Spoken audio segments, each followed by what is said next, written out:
everybody, welcome to another episode of Baking with the Rapids. As you can see, we are not at the bake shop, but I will come back to that in just a minute. I'm happy to have with me tonight player number 11, Shon-Olivier Roy. Welcome, Shon. Well, thank you for having me tonight.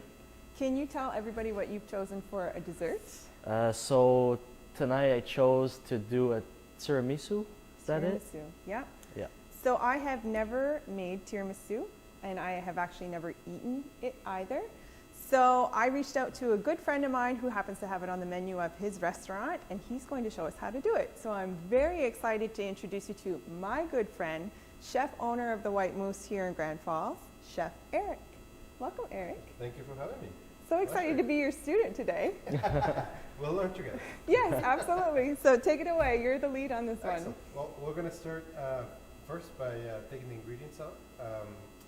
Good thing to know when you're making tiramisu, the key of it, so it sets nicely, is when you use, well, in this case we're going to use mascarpone.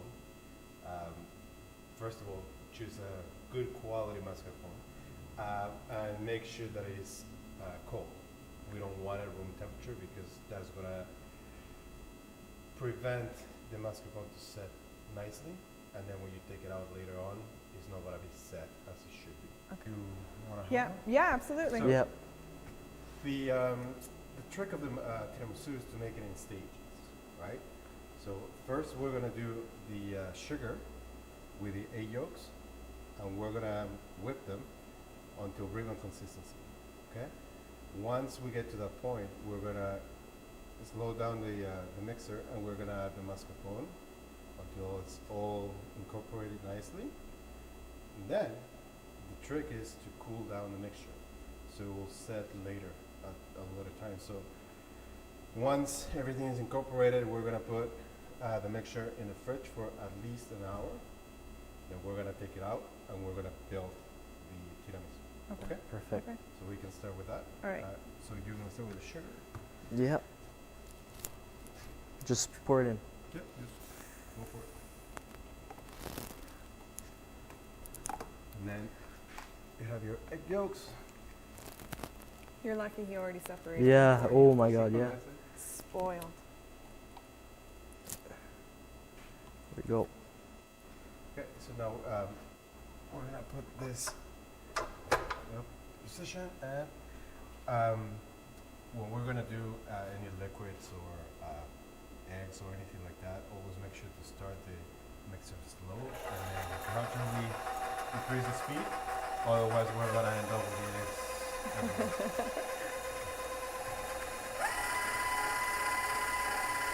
So we're gonna go ahead and put on high speed. Usually, it's gonna take about 3 to 4 minutes to get to that stage. I do recommend timing it. It depends what kind of machine you're using or the utensils you're using. But on this one, usually it takes 3 minutes. Okay. A few moments later. That's high tech. Wow.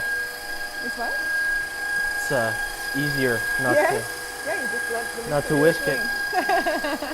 So easy. 1 minute, 37 seconds later.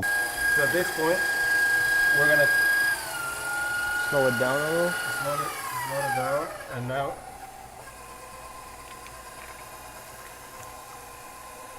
you can go ahead That's a good stuff. and slowly add your mascarpone to your mix. Everything. Yep, A just little bit at a time. a little of it, yeah. Oh, that's thick. Yes, Oh God. and that's why you want it cold, Woo. so it stays thick. Because if you get it room temperature, then it starts separating, and all the water is going to come out of it, and it's just cool.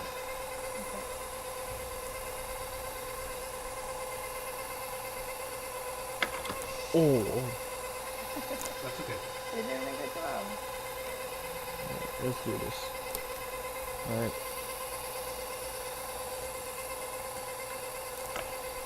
There you go.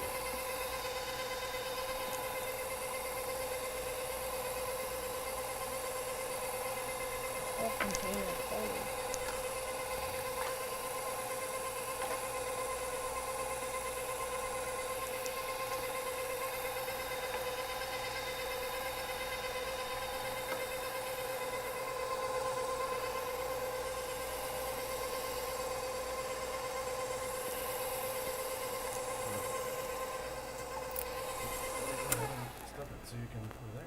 Yeah.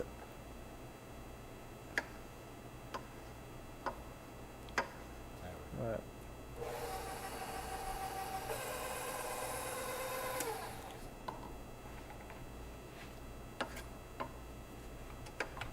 Even though it's cold, it didn't clump or anything. It stayed really nice and smooth. Yes. And that's because always remember to mix cold with cold or hot with hot, right? Right. If, so at this point, now that it's mixed, I can use to do that. Yeah. We're gonna add your vanilla Okay. into your mix. So that's when it is gonna give it the extra flavor. Okay. Again, you can use almond extract, you can use pistachio extract, Well, whatever that would you be want. good. Yeah. And now we're gonna use our Kahlua. So from the Kahlua, you're gonna use half on your mix and half later on to soak the ladyfingers. Okay. So that's like coffee liquor or something. Yeah, coffee liqueur. So give it a nice mix. And at this point, like I was saying, like some people choose to do other kind of cheeses to mix with it. It's completely up to you. I do.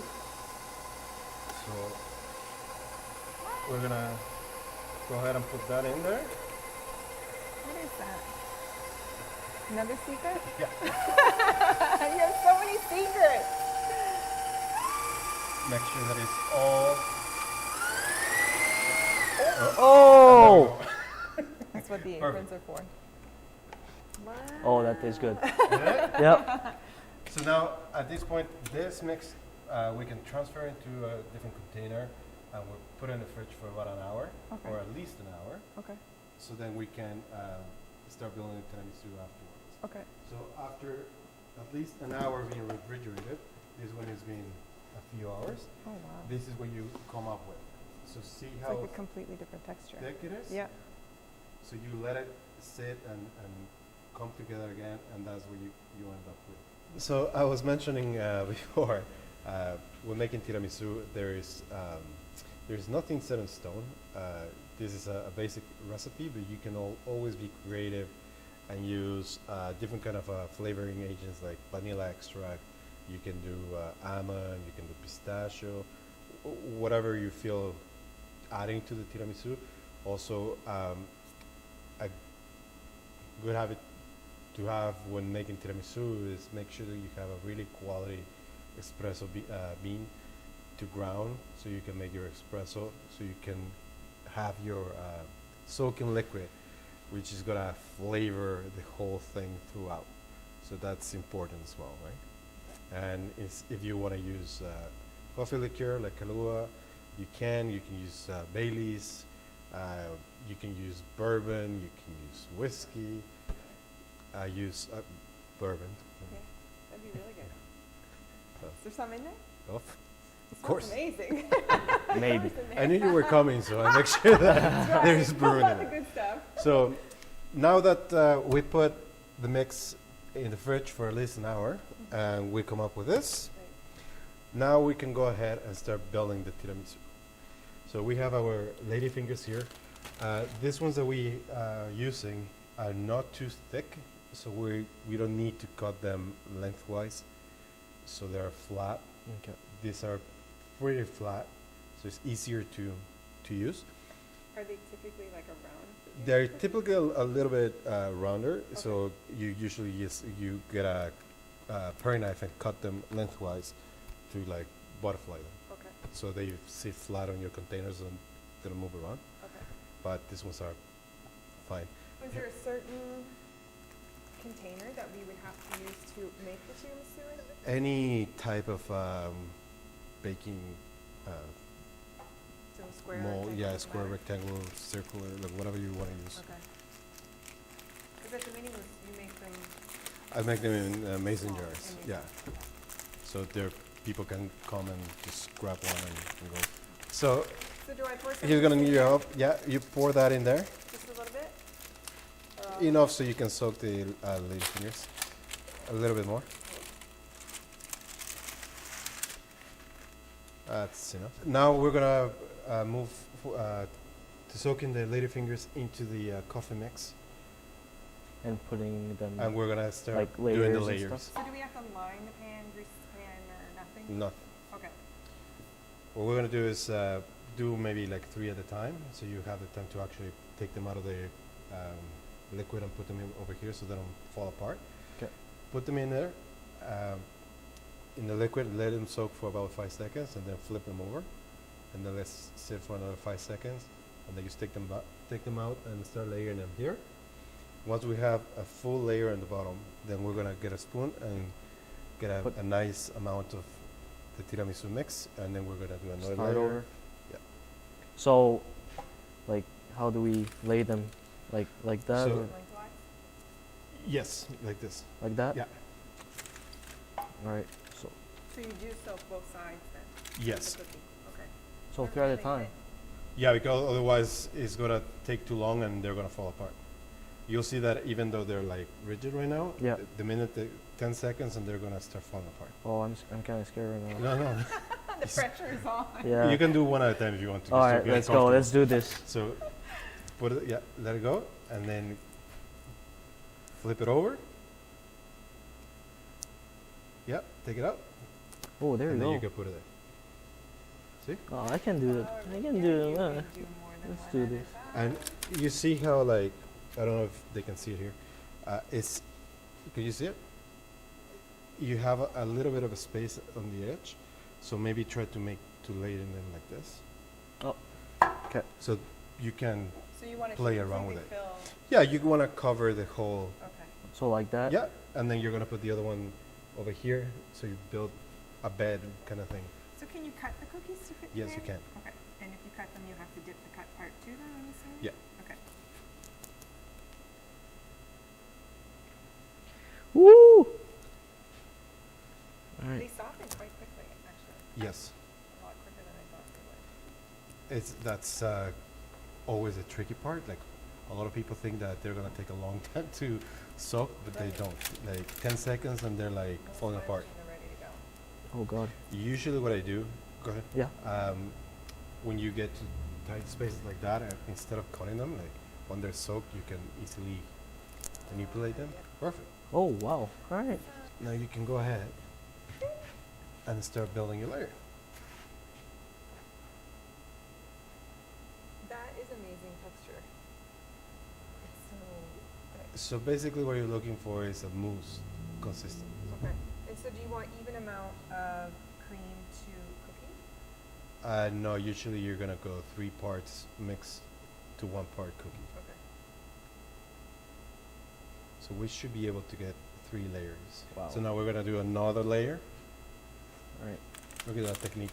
I know. It's like he's done it before. Yeah. I think I did. I'm not sure. Past So life. on your days off, you're gonna come and help us build tiramisus. Right. And do we like at tiramisu? Do we finish with like the mixture on top or cookies on top? Yes. So your last layer is gonna be the tiramisu mix. All right. Yeah, makes sense. That's a good Mm. question. And again, when to build your dipping liquid, the ratios can vary depending on what you want the main flavor to come out to be, right? It can be more on the espresso side, more on the coffee liqueur side, or if you wanted to balance it out, you can add a little bit of Baileys in there. You can do a little rum or whiskey or bourbon. And it's important that you don't over soak the lady fingers because then they will fall apart and it'll just be Right down. sloppy.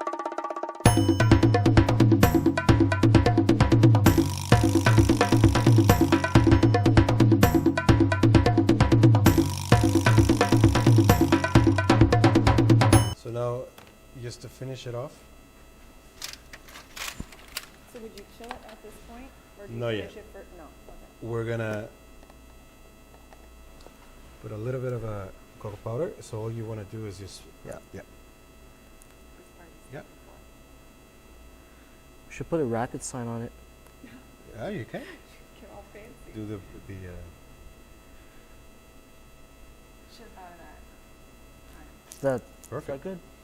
And then at this point, again, if you want to get creative and a little bit different, you can do chocolate shavings, like white chocolate, milk chocolate, whatever you want, put on top.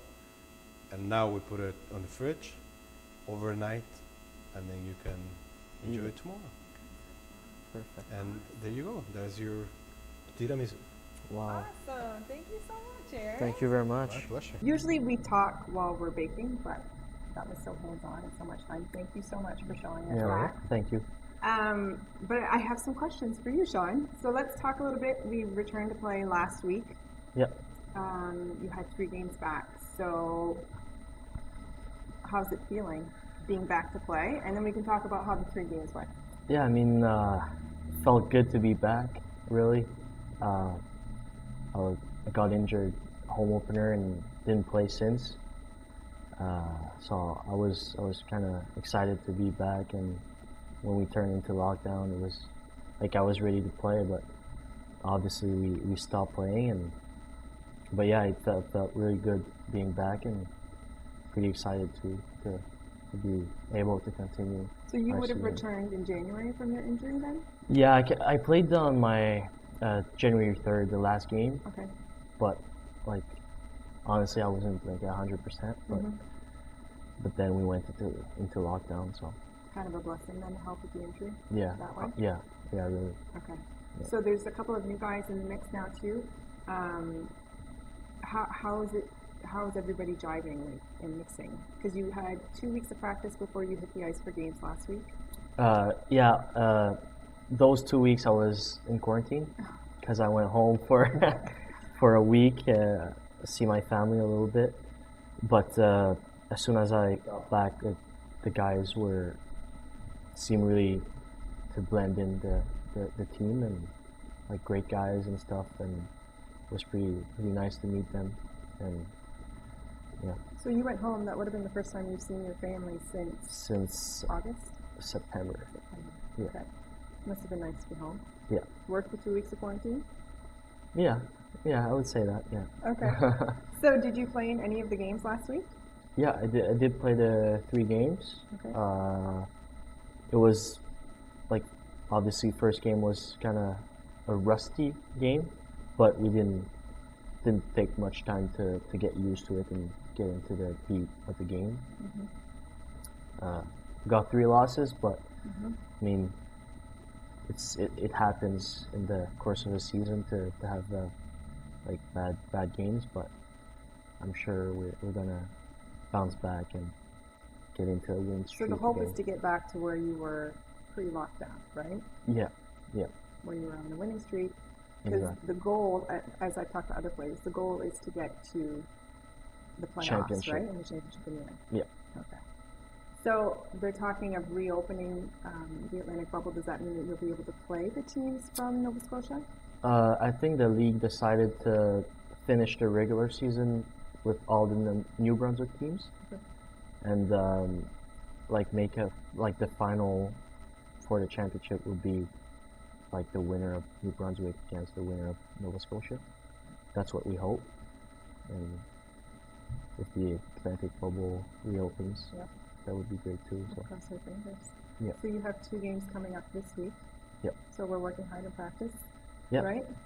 pretty hard week today. This week, I mean. Today we had a good practice. Got our leg moving, and got a break yesterday, an optional practice, so we can just rest and recover, because it's going to be a busy schedule. Well, no kidding. Like 3 games in 1 week. You went from nothing to a huge schedule. I mean, Yeah. It's pretty heavy. Yeah, So 2 games this week, and then I think you have 3 every week thereafter. yeah. We after this week, I think we play every two days, so it's going to be a busy schedule. So the guys, what's the mentality of the team now? With the 3 losses behind you, where's the focus? Like how do you bring it back together? Just to get closer and listen to our bodies, because I think it's important to have recovery in those tough times and tough schedule, and I mean, just to stick to the plan, to the strategy as we have as a team, and just get back to our game. Absolutely. Yeah. So this is your last year. Yeah. are you, I mean, it's strange with COVID, but are you happy that you came back to playing that you're here? We're one of the few provinces who are able to play hockey there. Yeah, I feel really grateful to be playing because I think we're the only league I think that is playing right now, and yeah, I'm glad to be back. And like I loved my last year, like last season, and the community and all those activities we do. Obviously with COVID this year it's kind of different, but it's nice to be able to do some kind of activities. Mm-hmm. So yeah, I'm glad to be back here and finish my junior year here. Awesome. Yeah. I made that. In your spare time? Yeah. No. Erik, can you explain to us the art that's hanging on the wall behind us? Yes. So as everything else that we do here at the White Moose, we wanted to support local businesses and local artists. So we actually had the opportunity to work with these two fantastic artists from Woodstock that came down and designed both in between a collaboration between both of them and create this piece for the restaurant. Great. That it was just perfect for the theme. Yeah, I love it. And it's a permanent fixture. It's here to stay. It is a permanent fixture. So will yeah. they change the pictures, or they're just? At the beginning, we thought maybe we can have them for sale, and whoever wanted to buy them we could. Mm-hmm. But we fell in love with it, so we decided to actually buy them for the restaurant, so they're part of a permanent collection from the White Moose. Oh, I love it. Yeah. Very cool.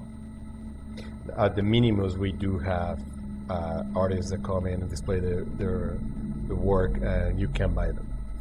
But here it's permanent. Yeah. Well, I just wanted to thank you all for letting me be part of it, and I hope you guys have fun. And It was great. Yeah. Thank Big thank you to you. If ever you need a chef, you know where to call me. There you skating go. lessons. Skating lessons. All You right. can swap skating lessons for washing Right? dishes. I mean, that would Yeah. be great. Yeah. Yeah. That would be good. Thanks so much, Erik. Thank It was you. a lot Thank of you. fun. Appreciate it.